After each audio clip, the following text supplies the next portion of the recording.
the new 20s are like the 40s, dude. Like those kids are like they're running little enterprises by the time they're 18.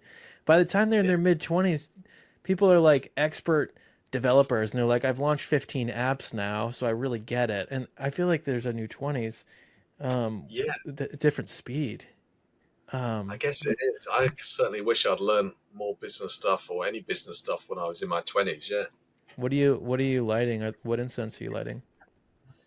actually, what is it? It's, I don't even know what that is. Uh, Oh yeah, Blanca Salvia. Blanca Salvia. Interesting. I don't know either. Smells Blanca. horrendous.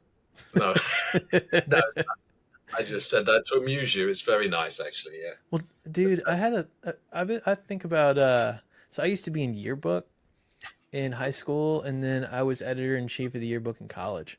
Now ah, you managed a magazine, which is probably similar duties on more of an expert level, and I feel like my experience in the yearbook, it really like it turned my mind into somewhat of a certain type of systematic organizational thinker. And I wonder, do you think about how that set you up to think about like data and information and thinking, writing, creating characters, just making connections? Because layouts and in figuring out this creative process of converting your idea onto the page of a magazine or a yearbook is a very specific type of process. Do you hmm. feel like that really, like, how has that shaped you? Yeah, I mean, I guess it definitely built, I mean, it built really good skill sets in me. And it was especially as it was a weekly magazine. So I'm thinking of, it's an interesting question. I hadn't really thought about this before, but I mean, it taught me how to interview people well, which is, still a really useful skill to this day. When I'm on a call with someone like a school curator, I'm kind of interviewing them to get to the bottom of the value that they have that they've totally forgotten about, Mm-hmm. and their own story that they've completely forgotten to put in their VSL or their about page copy because Yeah. they forget that their story is really cool and a selling point and proof. So there's Mm. that, uh, and then meeting deadlines.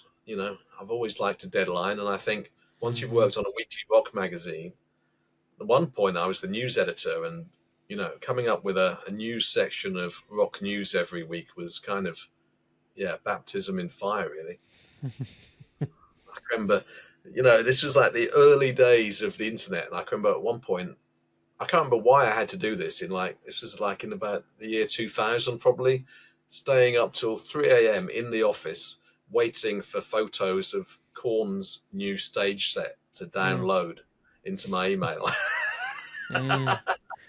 I don't know why I couldn't have just waited till the morning. I have no idea. What is the yeah, what is a week cycle like in reporting that and in putting that information together?